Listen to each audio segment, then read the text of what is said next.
Good afternoon. As you can see, spring is here and it's absolutely beautiful out. One of our favorite parts about spring is seeing all the motorcycles and getting out and enjoying the road.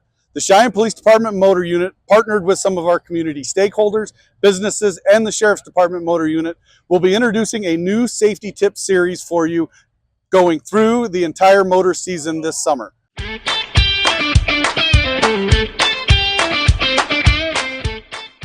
For our first motorcycle safety tip video, we are going to be meeting up with one of our community business partners, and that's Nick Dodgson at Cheyenne Motorsports.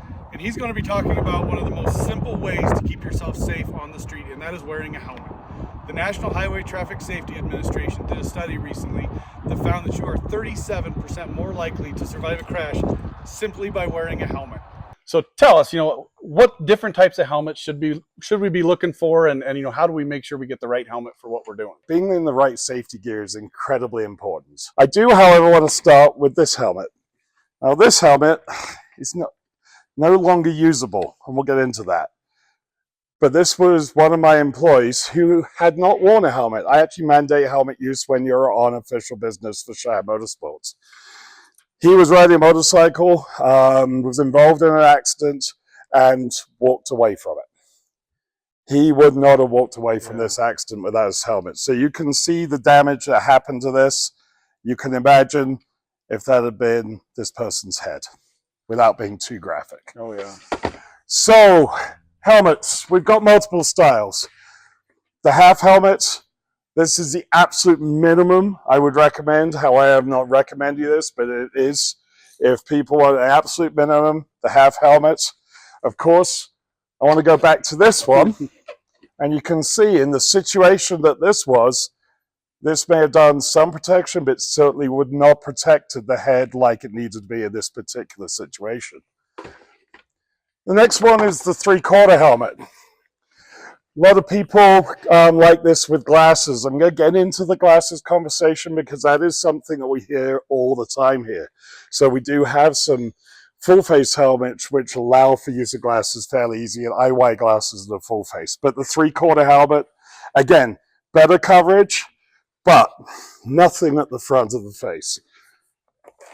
The modular. So the modular helmet has the benefit of being able to be like a 3/4 or being able to release and be down as a full face.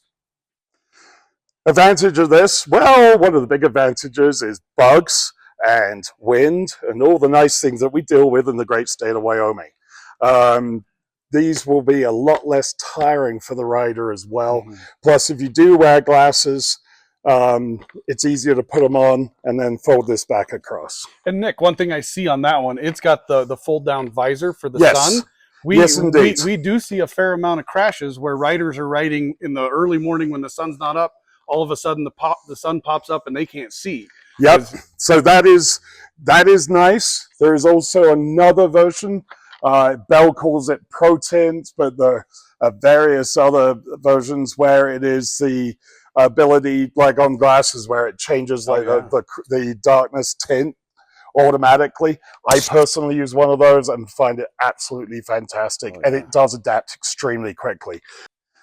Finally, full face. This is my preferred use. It is certainly what I've tried to get people to take on if they can. Glasses will fit through these. So it is very much a usable helmet for people with glasses. When you're fitting a helmet, there's lots and lots of pieces of fitting a helmet. Go to a shop. Buying on the internet and saying, well, my head is XL in Bell, or XL in Shoei, or XL in Arai, are all different because the shell shapes are different. So go out and try lots of helmets.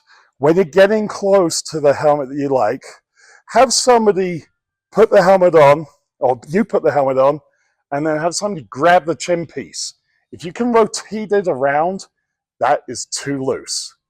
If you have any pressure points, that is too tight. And you may look like a fool walking around the shop, and I do this with lots of customers in here, put the helmet on and leave it on for at least 5 minutes. Now is another piece. I'm just going to pick on this one. One of the concerns about modulars, not concerns, but things that pulls it back. Hold that. It's heavy. Oh, yeah. Oh, yeah, much lighter. About 1.5 pounds to 2 pounds less. Oh, yeah. Now, that doesn't seem like a lot, except when it's been noddling around on top of your head or your neck for 4 or 5 hours. Always, in my opinion, try and get the highest performing, lightest helmet, because it will mean that you use it. Oh, absolutely. And again, please, when you try them on, I have no problem if there's 30 people walking around in here with helmets trying them on. At least I know when you leave the shop, you're safe and you're comfortable. And if you're comfortable, you'll wear it. And if you wear it, you will be safer. Absolutely. What about if a helmet is dropped? Is there an impact level that you shouldn't be using it again? So the manufacturers, and I agree with them, once you drop it, it's done. Yeah. I mean, if you drop it from here, fine. But if you drop it off the bars of a motorcycle, that's a long distance. Yeah. And you can't tell, dropping it onto a carpeted floor with some padding underneath, yeah, you're okay. Dropping it onto a hard concrete surface that might well have some rocks that increase the penetration into the shell, that can be a concern. Put it bluntly, don't drop your helmet. That really is what it comes down to. I typically change out my helmet. I do 15,000 plus miles a year typically. I change out my helmet about every 3 to 4 years. Well, Nick, thank you so much. Like I said, this is the first of our safety videos. We do plan on going to several different community partners around town, and we sure appreciate the partnership and look forward to future events. Absolutely. Thanks very much. Thanks for all you guys are doing.